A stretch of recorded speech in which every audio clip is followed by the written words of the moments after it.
Hi, it's Ruth from Cockermouth Pilates Studio.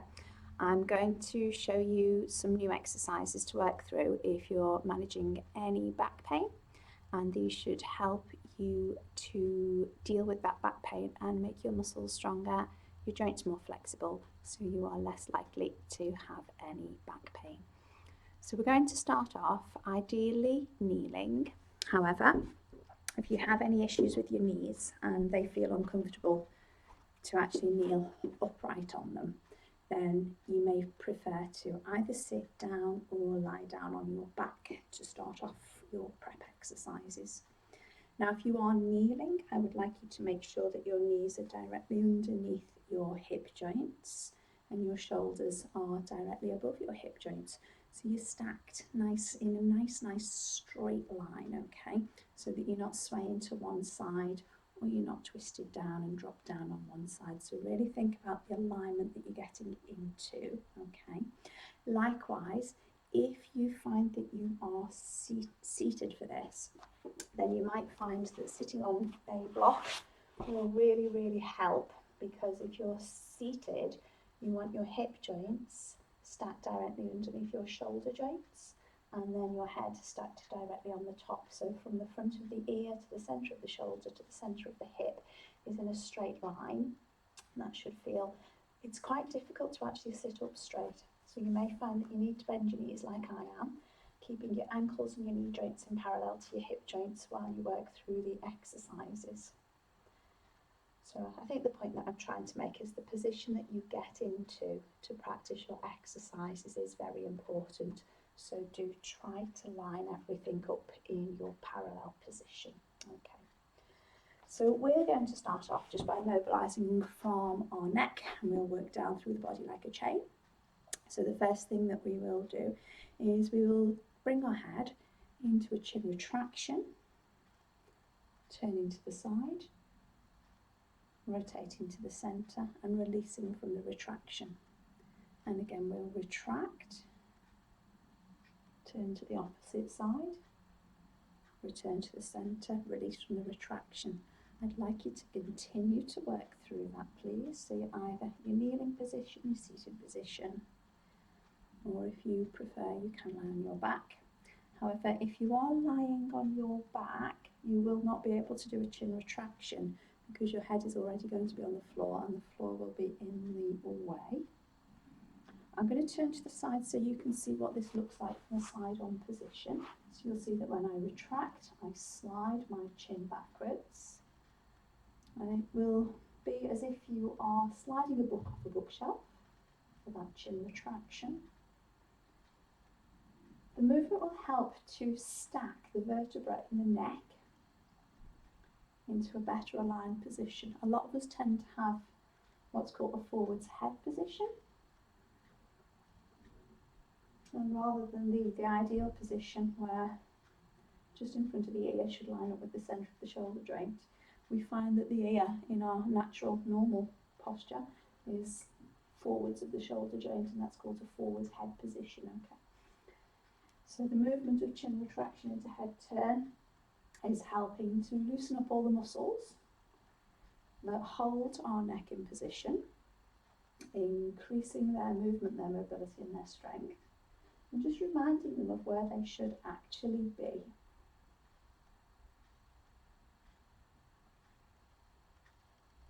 We'll repeat one more to each side.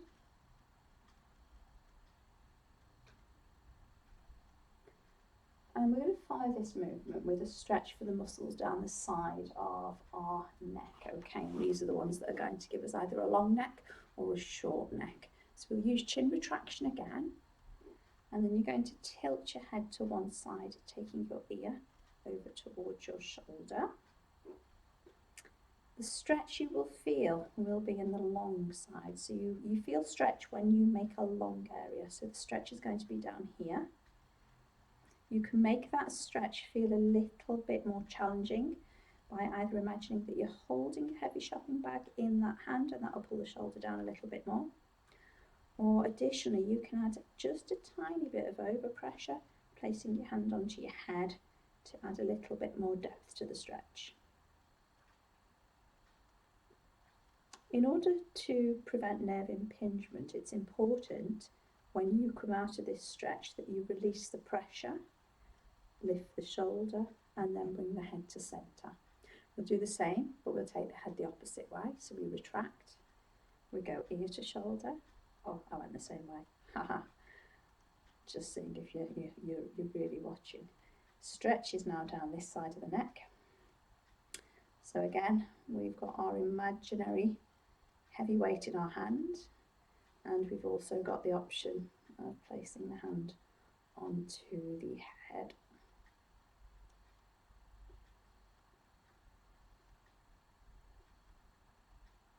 So we'll release the overpressure, release the shoulder, and bring the head to centre.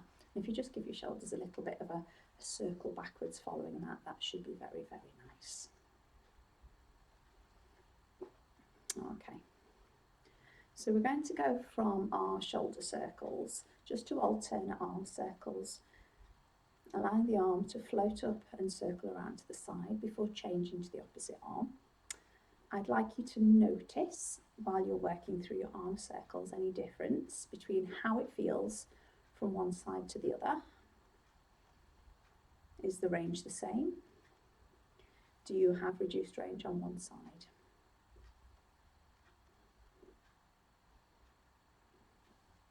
Now we'll go from alternates to both, taking both arms up and over. And it is quite usual that when you go into double arm circles, you don't get the same range of movement that you would do when you're doing single arm circles, so that is completely to be expected.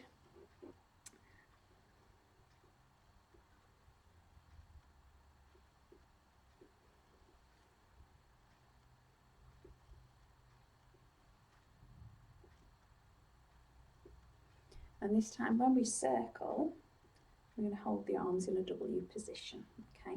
Elbows slightly lower than the shoulders, hands about on line with our head.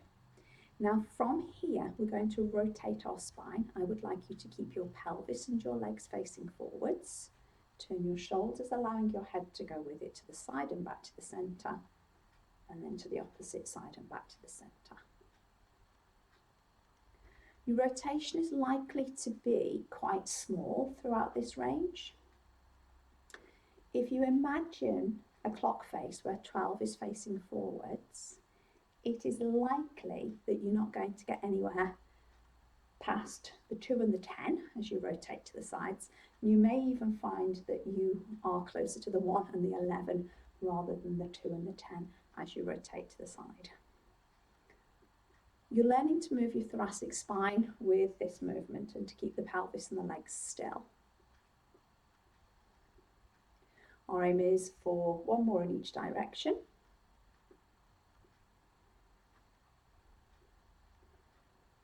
And then when we come back to centre, we'll release the arms, and again, just give those shoulders a release, rolling them backwards. Now it's the shoulder girdle that we are going to move next. We're going to elevate the shoulder girdle, release it to where it feels normal, and then we want to draw the shoulder girdle down the back, releasing it to where it feels normal. So we've got elevation, depression, elevation, and depression. I'm just going to turn my back, elevation, and depression. So you can actually see how the position of the shoulder blades change when we lift up. Now because our shoulder blades and our shoulder joint and our collarbone all form the shoulder girdle, the position of the arms will change when we are moving our shoulder girdle. I do want you to be very, very conscious when we're doing certain movements of the shoulder girdle that it is definitely your shoulder girdle that's moving, and you aren't moving your arms on purpose. Your arms will move as a kind of a secondary knock-on effect of shoulder girdle movement, just because in this instance the position of the shoulder joint changes. We'll make this the last one. Okay, and now we'll do protraction and retraction. So we're going to float the arms up, and again I will turn away from you. We're squeezing the shoulder blades together, releasing, and then separating the shoulder blades. releasing, squeezing them together, releasing, and separating them before we release. So from the side, you'll see that my shoulder joint changes. The position of the shoulder joint changes. And it looks like the length of my arms change. However, I'm keeping my arms at exactly the same length, okay? So sometimes this one is confused with bending your elbows and stretching your arms forwards. That's not the movement that we want. The movement that we want is because the shoulder blades are coming together and separating. Together and separating. We'll do that a couple more times.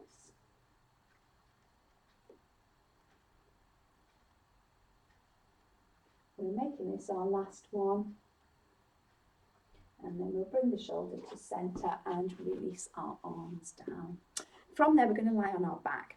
Now, if you do find that you will be more comfortable in terms of your neck position, using a small pad underneath your head, please use it. I'm going to just pop a 1-inch pad. You could use a small hand towel at home, fold it up to pop your head onto. So our position really, really important here. You're going to lie on your back with your feet in parallel to your knees and your hip joints. If you think that your hip joint is about at the centre of your thigh, so line up the centre of your thigh to the centre of your kneecap, to the centre of your ankle.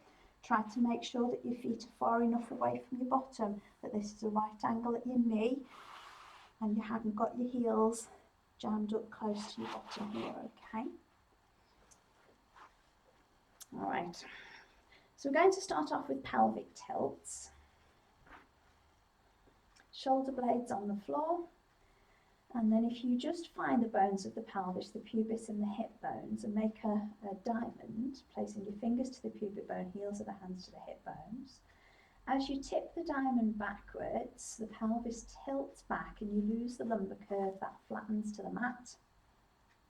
So as we do the reverse movement, and tip the pelvis forwards with the pubic bone going lower than the hip bones, we get a huge curve in our back here and we extend the lumbar spine.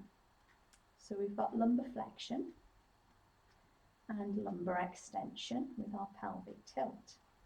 And this brings our pelvis into a posterior tilt and then also into an anterior tilt. So a backwards tilt is posterior. Anterior tilt is going forwards, okay? Now when you're tipping the pelvis backwards and forwards, I would like you just to be aware of the position of your knees and your ankles. Make sure that they are in parallel and you haven't inadvertently either rolled one knee in or rolled both knees out. If you do find it difficult to control the position of your knees when you're lying on your back and doing your exercises, then it may be worth just popping. We have knee squeezer pads. They're about 3 inches wide between your knees. So you might find that a cushion off the couch works really, really well if you're working at home.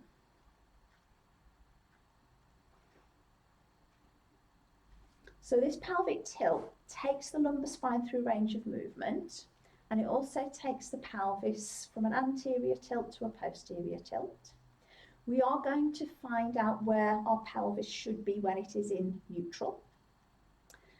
And as a rough guide to neutral, the 3 bones at the front of the pelvis should all lie flat and level with each other in the plane that we are in. So we're actually in the horizontal plane now, so they should be flat and level horizontally.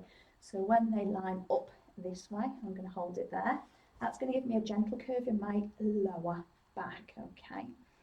And when we do our core work, we are hoping to preserve that curve in the lower back and to strengthen up our muscles in this position so that it becomes easier for us to hold the pelvis in neutral and to hold the spine in neutral, because the muscles have been strengthened in this position.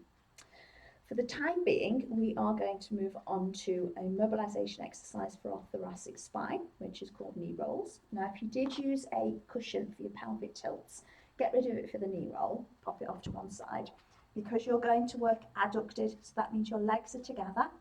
So if you press your feet and your legs together at centre, notice where they touch. Your aim is to keep your legs and your feet touching through those same points. We're just going to take the arms out a little bit for this one, using our shoulder blades and our head as 3 points of contact so that they feel like a triangle. Maintain the 3 points of contact through the triangle evenly. As you rotate your pelvis, the soles of your feet off the mat, and that will roll your knees to the side. I would like you to see if you can stay in that triangular balance, please, with the back of the head and the 2 shoulder blades making the 3 points of your triangle.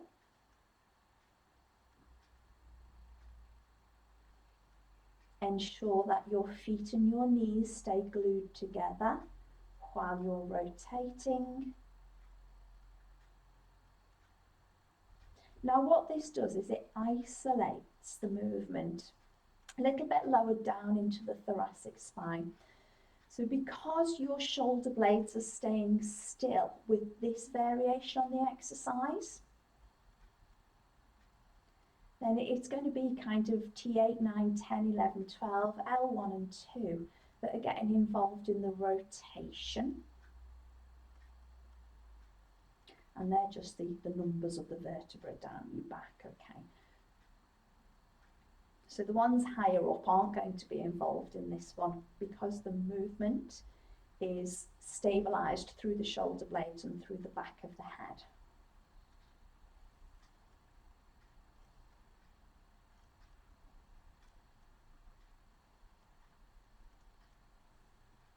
Our aim will be to take this once more to each side.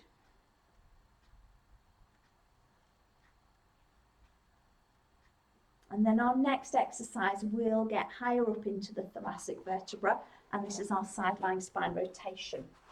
It's likely that you're going to need a bigger pad underneath your head so that it is in neutral when you lie on your side to begin with.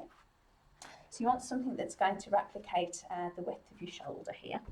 As you lie down on your side, I'd like you directly on the side of your arm, on your hip, with your knees forwards, your feet forwards, making a right angle at the knee joint and a right angle at the hip joint.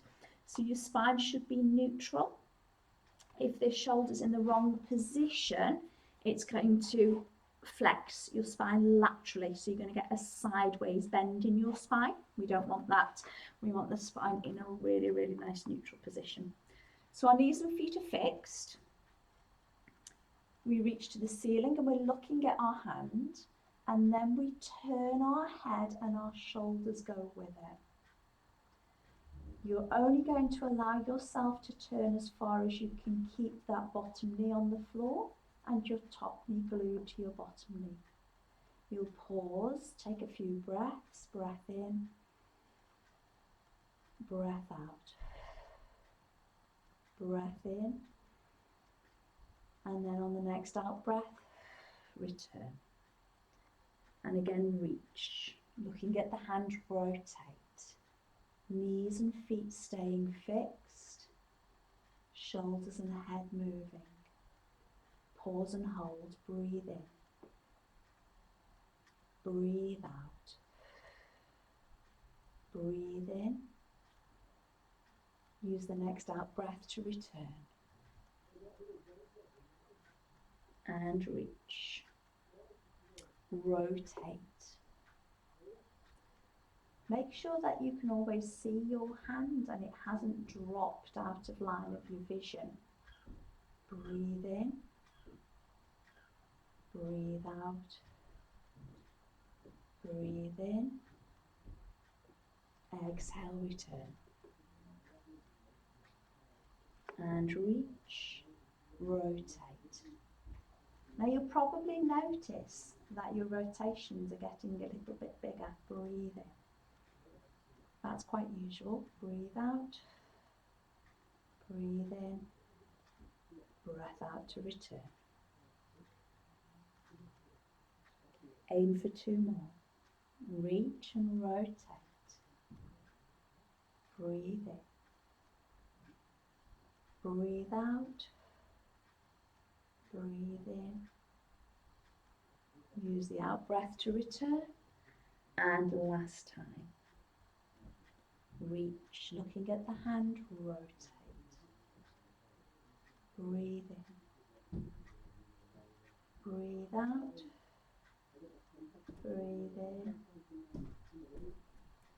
And breathe out, return. Now we're going to work on keeping our pelvis and spine in neutral while we're mobilising to the shoulder and the hip, doing with the next exercise. So we're lying on our back for this one. Pelvis in neutral, so just check that the 3 bones of the pelvis lie flat and level to each other. You should have a gentle curve in your back. It shouldn't feel forced. If it does, if this position feels really, really uncomfortable for you, then just soften a wee bit, okay? So we're going to use a movement called heel slide. And when you heel slide, you're trying to keep your pelvis really, really still. So it doesn't rock side to side when you're moving your leg, and it doesn't tilt forwards and backwards when you are moving your leg. Notice the part of your pelvis that touches the floor when you've got your knees bent, and just try to keep the same bit of your pelvis on the floor, and that should mean that you're staying nice and stable, okay? So if you can heel slide with no problem at all, add opposite shoulder extension.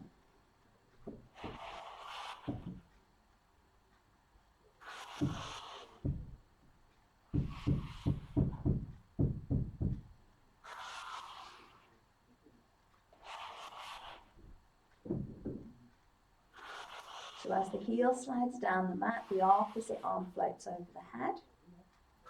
And you're just keeping a connection here between the rib cage and the pelvis while the leg and the arm move.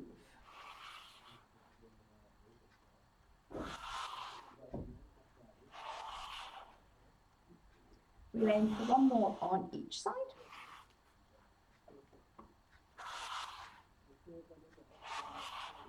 And then we'll practice our ab prep movement, okay? So the purpose of the ab prep is to strengthen the muscles that will hold our pelvis and our spine in neutral. And we're using our head and shoulders as a weight for this exercise. So we move our head into a more comfortable position to lift, which is a movement called chin tuck, and we do that by rubbing the head on the mat. And then we just float the head, the shoulder blades off the mat. So the pelvis stays neutral, we still have our lumbar curve. We hold, and then we release down. We tuck the chin. We float. Hold, and lower. So the movement is really, really small. Hold, and lower. And the hold position, you'll feel a little bit of work here into the abdominals. Don't be tempted to lift too high, because if you do, in all likelihood, your pelvis will go into posterior tilt, your lumbar spine will flatten to the floor. Now, although you won't injure yourself by doing that, you will change the focus of the exercise and you'll be strengthening the rectus abdominal muscles rather than the transverse abdominal muscles. Now, your rectus abdominal muscles are the muscles that connect your pubic bone to your rib cage. They're the ones that people talk about being the 6-pack of muscles that run down the abdominal wall. But the function of your rectus abdominals, they're a lumbar flexor. That means they flatten the lumbar curve. And we actually want to strengthen the lumbar curve. So if you do lift too high, you won't be strengthening the lumbar curve. You'll actually be working on flexing the lumbar curve. Now, for people who have a flat back type posture, so they don't have a very good lumbar curve, they're actually at increased risk of suffering from a disc prolapse, otherwise known as a slip disc. So it's not such a good thing really to be working on strengthening up your rectus abdominal muscles for your posture.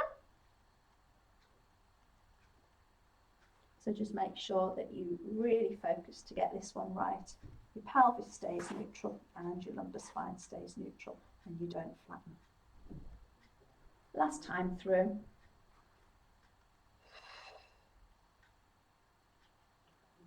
Excellent. Okay, let's balance up our rotations in side lying. We'll move on to the opposite side. I'm going to turn my back so you can see what this looks like from the opposite way. So we're making a right angle at the knee, a right angle at the hip. We're in neutral, lying down on our side, remembering that if the shoulder gets in the wrong position, we will laterally flex. We reach and rotate. Pause at the end point to breathe in, breathe out, breathe in, and breath out, return. Reach the arm, looking at the hand, rotate. Pause at the end point, breathe in, breathe out, breathe in, breath out, return.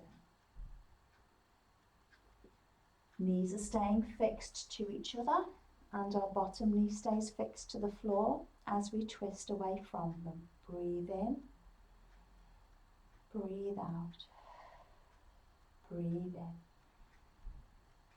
breath out, return. Reach and rotate. Breathe in, breathe out, breathe in, breath out, return. Last time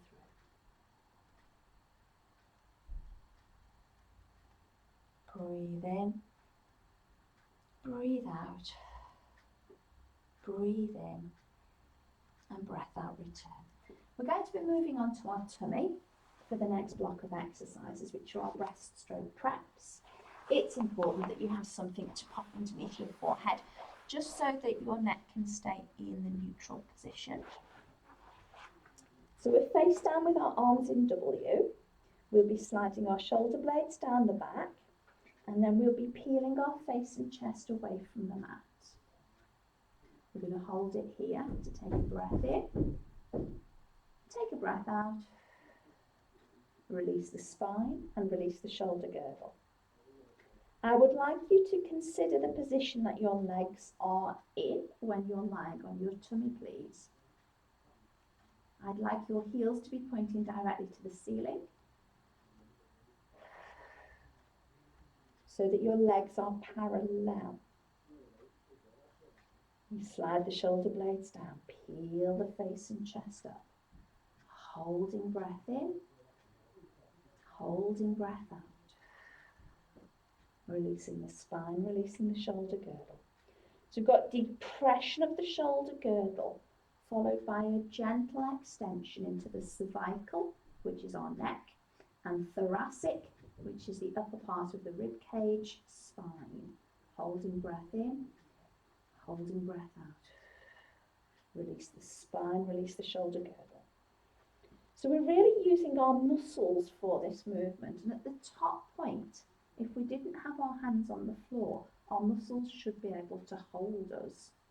Breathe in, breathe out, release the spine, release the shoulder girdle. So if you do that as a little test, if you're in the lifted position and you're trying to lift your hands and this happens, then you've been pushing with your arms and you haven't been using your back muscles to lift you up. So I'd like you to be very, very light on those arms, slide the shoulder blades down, really use the muscles in the back to peel yourself up. Little test, if you stay there, you know that they're working beautifully. Breath in, breath out, release the spine, release the shoulder girdle. Last time through. So we've got depression of the shoulder girdle, followed by a gentle cervical thoracic extension.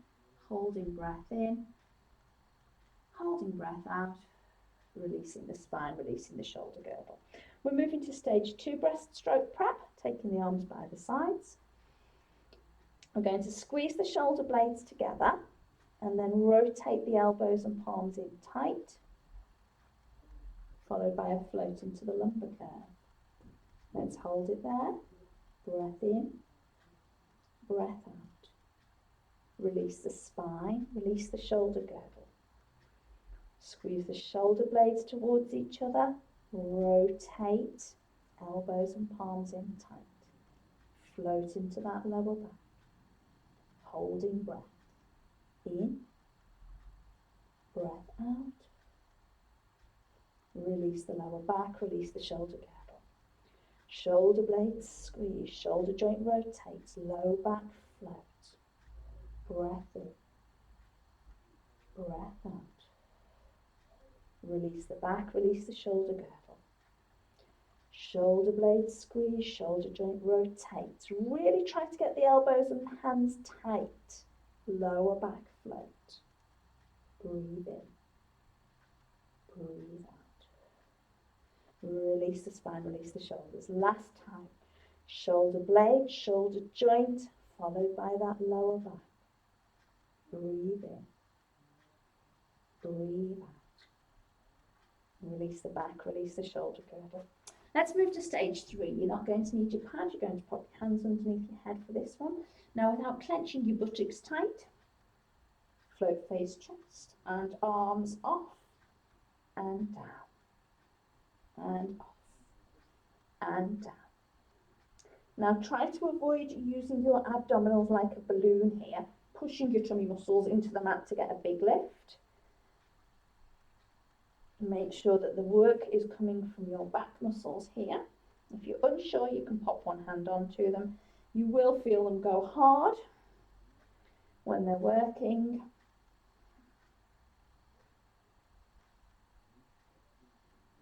And you will feel the lumbar curve get deeper also.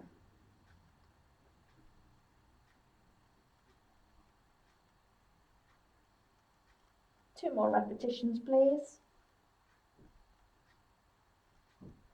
And then when we have finished that last one, I'm going to stretch our thighs. If you're happy enough to stay on your tummy to stretch your thighs, that is fine. You can take either one or both feet towards your bottom. Press your pubic bone into the mat to increase the stretch in the front of your thigh as you hold your foot or feet in. If you chose to do one leg at a time, change over. So really use posterior pelvic tilt as a means of getting a better stretch into the front of your thigh. So you're printing your pubic bone into the mat to improve the flexibility in your thighs.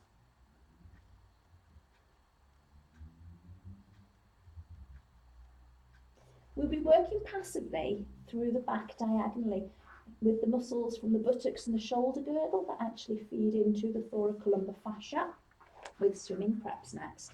So legs are still parallel, arms are extended, working from the buttock and the shoulder on opposite sides of the body. We go into hip and shoulder extension.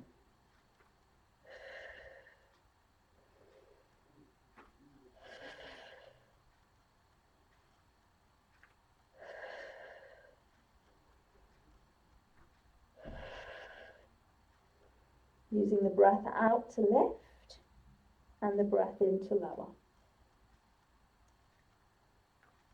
So although the back isn't involved as a moving mechanism in this exercise, you do get feed into stability because of the diagonal nature of the movement of the hip and the shoulder. You'll see various options in terms of positions of arms with this exercise. So sometimes you can see it with an arm in W, which if you are managing a shoulder issue, you may find is a little bit easier to do. And sometimes you'll also see this one taught as arms down by the sides.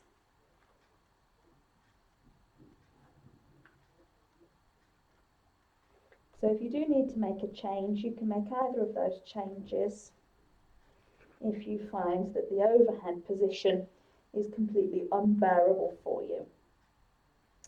We'll go for 4 more, and 3, and 2, and then when we have finished our last one, we're sitting back into our shell position. Try legs parallel, bottom onto the heels, and then what we'll do is we'll do spine flexion forwards, okay? So place your hands down so you're supported. Start to lower yourself, so you're going to try and press your tummy onto your thighs, chest onto your thighs, and head onto the floor. Now, if you find it difficult to get your head onto the floor, this is where blocks will come in handy, so you can pop your head onto blocks. If you find it easy to get your head onto the floor, get your head onto the floor. And then try to work on arm and shoulder extension by reaching your arms forwards once you've got your head as close to the floor as you can.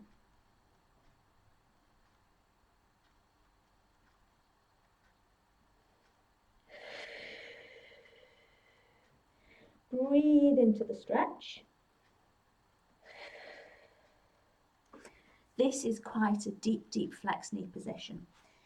If you need to sit on a block for it, then you can pop something between your heels and your bottom to sit onto, which will decrease the knee flexion.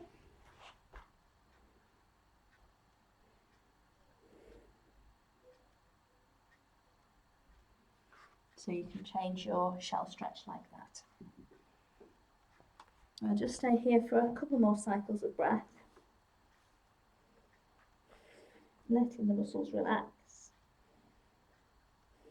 And now we're going to do range of movement through flexion extension with the spine with our cat stretch. So we're setting up in 4-point kneeling with our hands under shoulders, knees underneath hips. We'll bring the spine into flexion, tucking the tail between the legs, the chin towards the chest, followed by extension, chin into the air and tailbone into the air.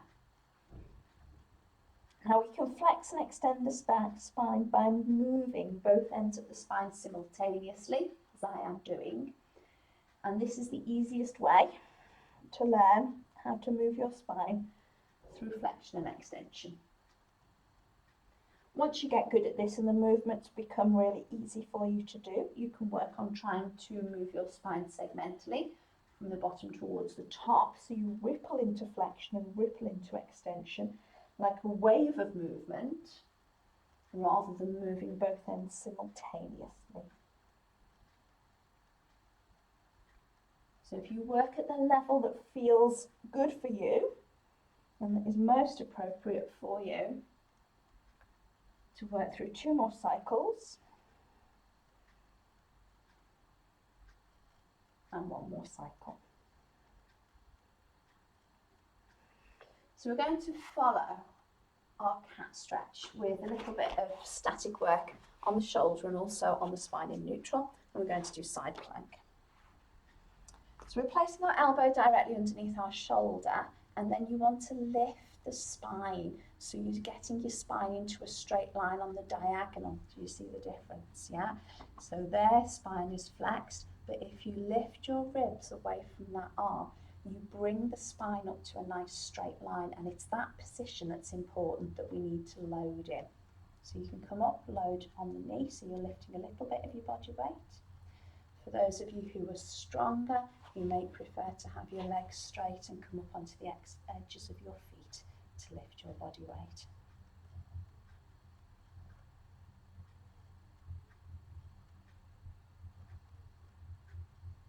Now I would tend to say that less is more with your side plank, okay?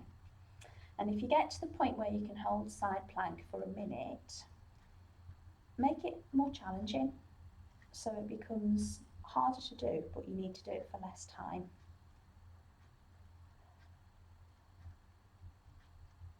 We'll aim to stay here for 10 more seconds, which will put us round about at a minute on this side. So if we count it down from 10, 9, 8, 7, 6, 5, 4, 3, 2, 1, and then we'll release it down. Now we're going to work the external hip rotators next with our clam.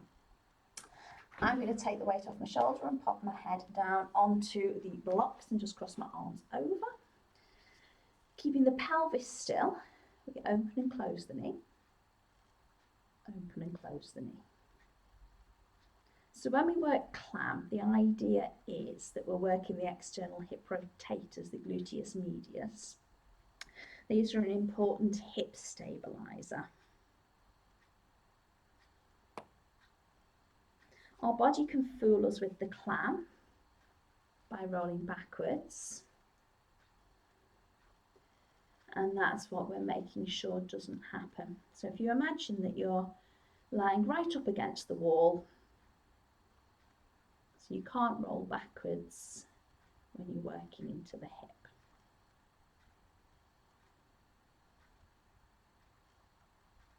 We'll do a couple more range of movement.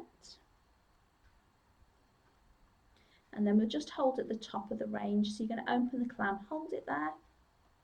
Muscles are working statically to keep the clam open. And isn't it funny? You wouldn't think it was that hard just to keep your leg in a certain position, would you? You'll really start to feel it build up into the buttock. Now, when a muscle works statically, it contracts and it holds the contraction. And it doesn't get the rhythmic pumping action that it would do if it was working dynamically. And that rhythmic pumping action tends to bring blood into the area so it can carry waste products out of the area. With a static contraction, the waste products build up and you feel a burning sensation. Are you feeling that now? If you have a muscle that goes into spasm, it contracts statically and you feel a burning sensation. So sometimes when we get back spasms, that's a muscle that's tightened, it won't let go. And it's doing exactly what we're doing on purpose to our leg to strengthen the hip rotators with the clam and just hold it there. We're going to let that go and give it a little bit of a rub. If you do find you have back spasm, it's important to try to get the back to move, okay? Right, moving on from our clam, we're going to have a go at our quadruplex. So when you're having a back spasm, have a go at your cat stretch.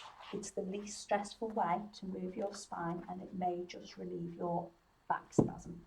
Now with quadruplex, our aim here is to hold our spine in neutral and 4-point kneeling, okay? And you should be able to balance a plank of wood and it should rest on your sacrum in between your shoulder blades and your head.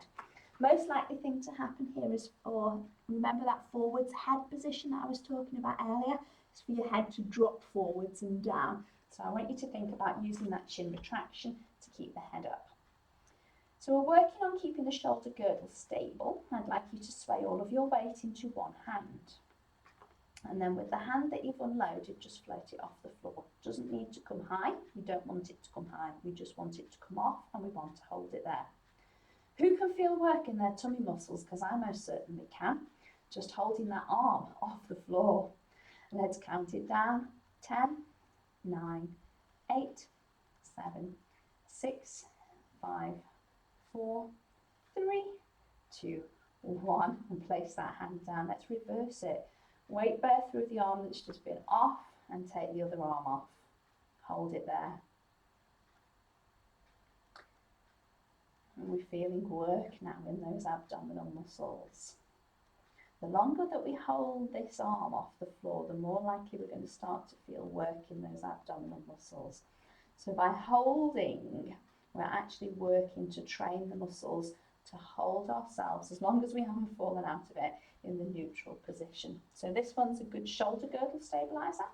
So we don't want the shoulders to drop, and when we're holding the arm off the floor, we don't want the shoulder blades to squeeze together. Okay, so the shoulder girdle stays nice and still, or our aim is the shoulder girdle to stay nice and still. Pelvic girdle, you're going to sway your weight into one knee and extend the leg. So again, pelvis, if you imagine you've got a cup of tea balanced on your pelvis, you don't want any of the tea to spill out your cup. If the leg goes too high, it will make your tea spill out of your cup. So it's a low lift. We're feeling that work now. Oh yes. Let's hold it. 10, 9, 8, 7, 6, 5, 4, 3, 2, 1. Bring it in, shift the weight into that one, switch it over. Now it's likely that you'll also feel work into your back muscles when this leg is out in the air. So as well as feeling the core, as well as feeling the leg that's extended, you'll feel a little bit of work into your back muscles as you try to hold your position.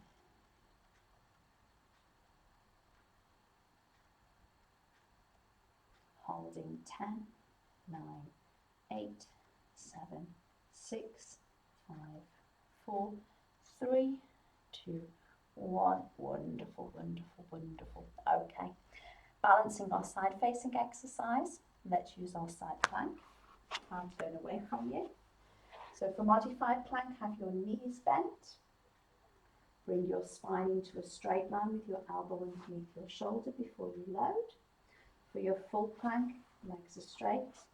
Spine still comes to the horizontal before you load the shoulder and hold. So we're keeping our position. It's really handy with Pilates if you actually do have a mirror to work with, because you can see your own position if you're working closely with a mirror, and then you've got feedback from your position.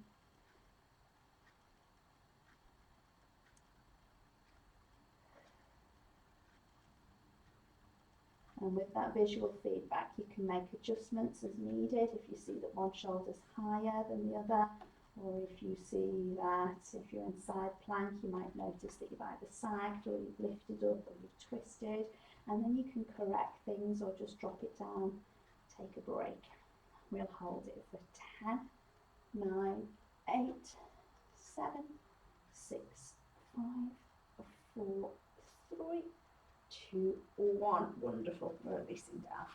Okay, climb is the next one. So heels in line with hips, knees poked forwards. I'm going to pop my head down, cross my arms over my chest. So I'm side lying in neutral, pelvis staying still, open and close, working range of movement.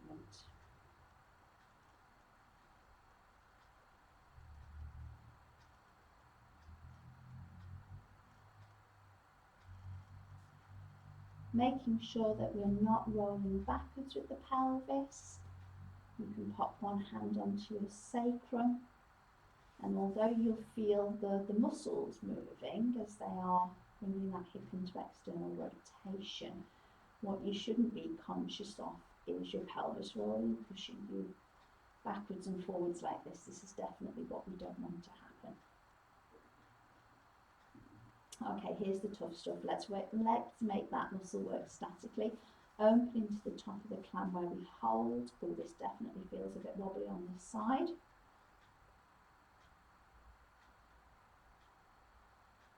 And we're really working to keep that clam open. External hip rotators contracted to keep the leg open. You will reach up fatigue at different times on different sides. I've been managing a knee issue on this side, and as a result of the knee issue, my hip rotators have lost some of their strength because my knee swelled up and I couldn't do what I normally do.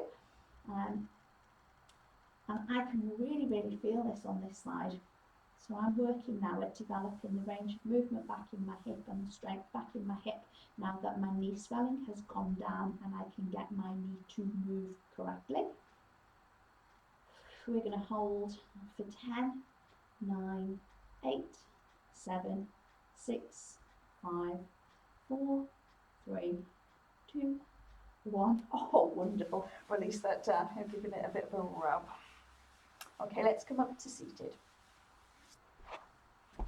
Remembering what I said a little bit earlier about working in seated, sit on something hard so you can get a neutral position in seated. Use the strategy of having your knees bent so that you can get your hips, your shoulders and your head on a straight line to each other. So knees are parallel. I'm going to float one arm up Your other hand is going to be on the floor as you bend over to the side. And then come back to the centre. Bending to the side. And coming back to the centre. I'm just going to turn side on, so that your face on rather, so that you can see what this looks like. Notice length of the arm. It stays long. So the movement comes from the lumbar spine and it's lateral flexion of the lumbar spine. Last one. With this one, if you notice that you're bending over and your elbow's doing that, it's doing that because your muscles are really tight and it's trying to take some of the stretch out, so don't let it. All right, we are going to do the same movement but going the opposite way. So pop your other hand down, arm up, bend into the side. Now you do have to let your supporting elbow bend as you are going over. This is definitely my tighter side. So I'm concentrating, can you see? The elbow went. I'm trying to keep that arm long. And it does take a fair bit of concentration.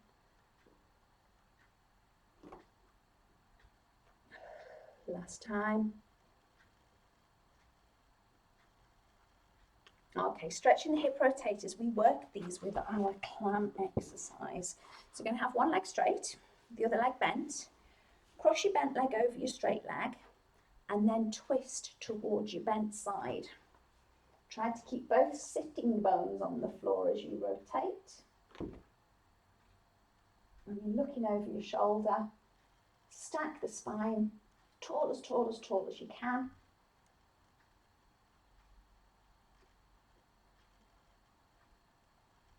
Oh, wonderful.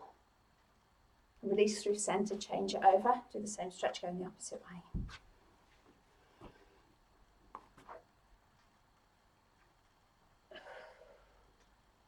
Lovely tall spine.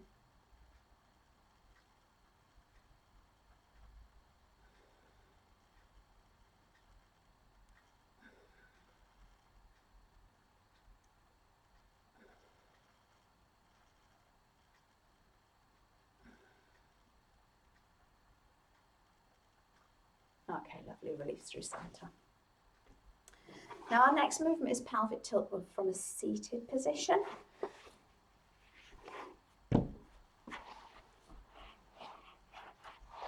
This can be used if you're recovering from slip disc, just to try to load a little bit more and challenge a little bit more, but it shouldn't be done if you're still in flare-up and you've still got pain, okay?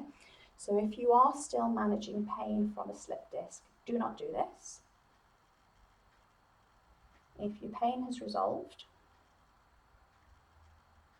then you can hang on to the back of your legs.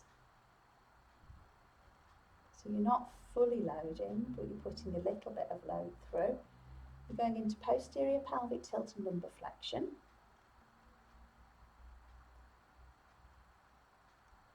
Now your back is supposed to flex, so it is important that once your pain has rectified, you do try to establish a normal range of movement.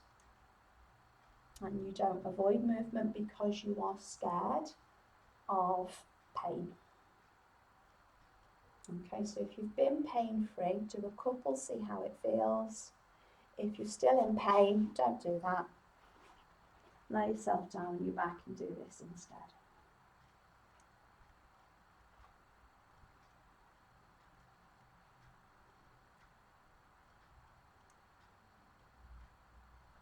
We'll make these our last couple of repetitions.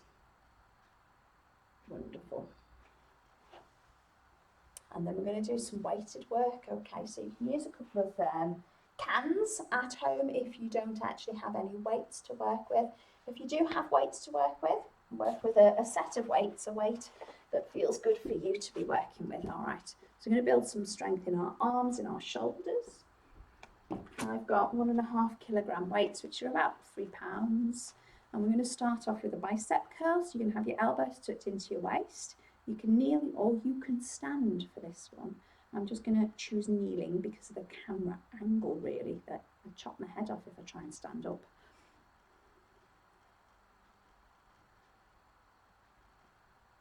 Now we're going to add a little rotation at the bottom.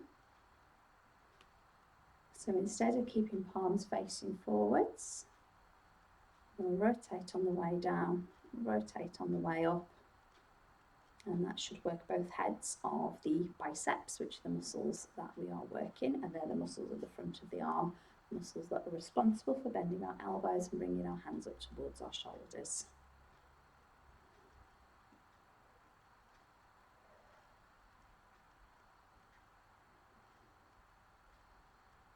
We're going to work the muscles at the front of the shoulders next. So we're going to keep the arms straight at the elbow. Lift the arms so they are level to the shoulders and release them down.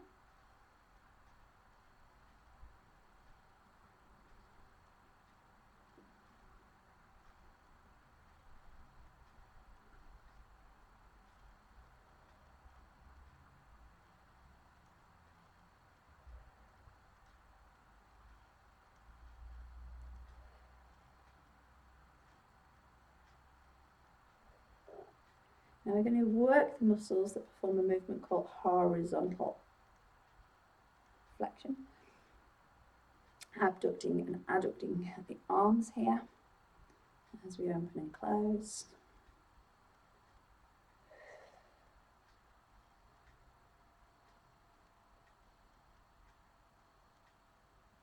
Working really hard to keep the arms at the same level. We're going to hold the arms at the sides. I'm going to rotate, palms up and palms down, getting into the rotator cuff muscles. Oh yes.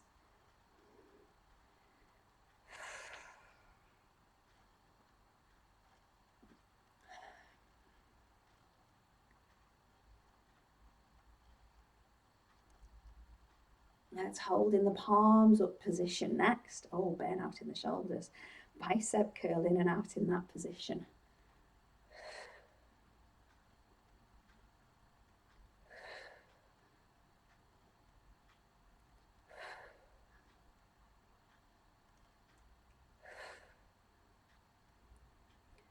Holding at a right angle next, squeeze back. So this movement here is going to get right in between your shoulder blades. Squeeze back. Squeeze back. 4 and 3. Last 2. Last 1. Well done. Release the arms.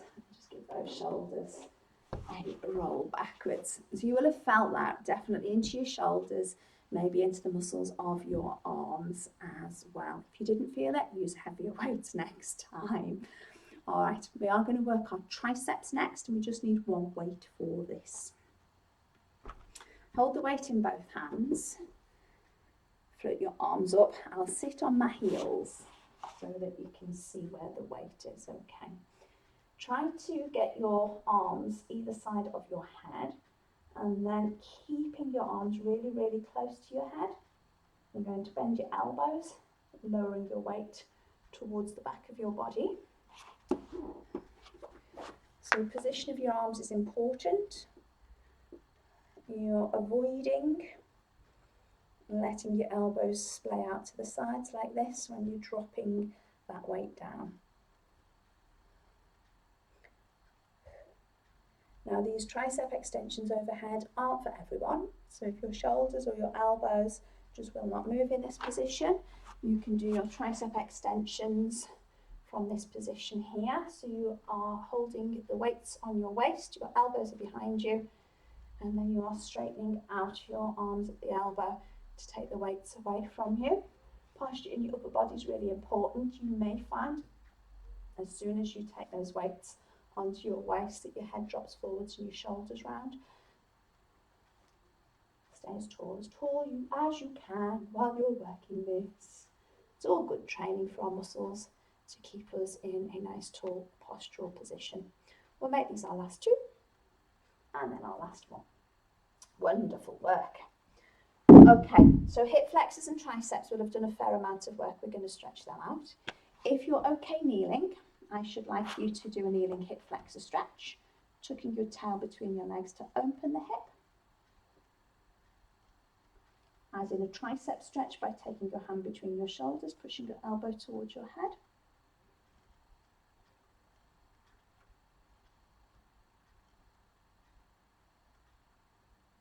Release and switch over. Now if kneeling is uncomfortable for you, you may find that you can tolerate this position. It is a little bit more challenging because you're having to balance. If you can't tolerate that position, then you may prefer lie on your back to do the the knee to chest stretch. Again, that should stretch the hip flexor out. And you will need to do that on both sides. You'll be fine doing your tricep stretches just either from a seated, standing or kneeling position, but you will have to do them as two separate stretches if you're having to lie on your back to do your hip flexor stretch like this. Wonderful. Okay. We're going to bring ourselves to a standing position. And just give your shoulders a roll back, your hips, your fingers, your toes, a little bit of a wiggle and a stretch once you get to standing. And then we'll take a nice deep breath in to finish. And release down. Excellent work. I hope you enjoy that session.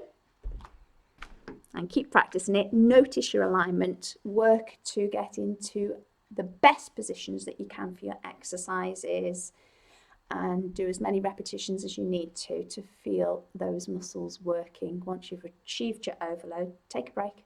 Your strength will build gradually. Great work.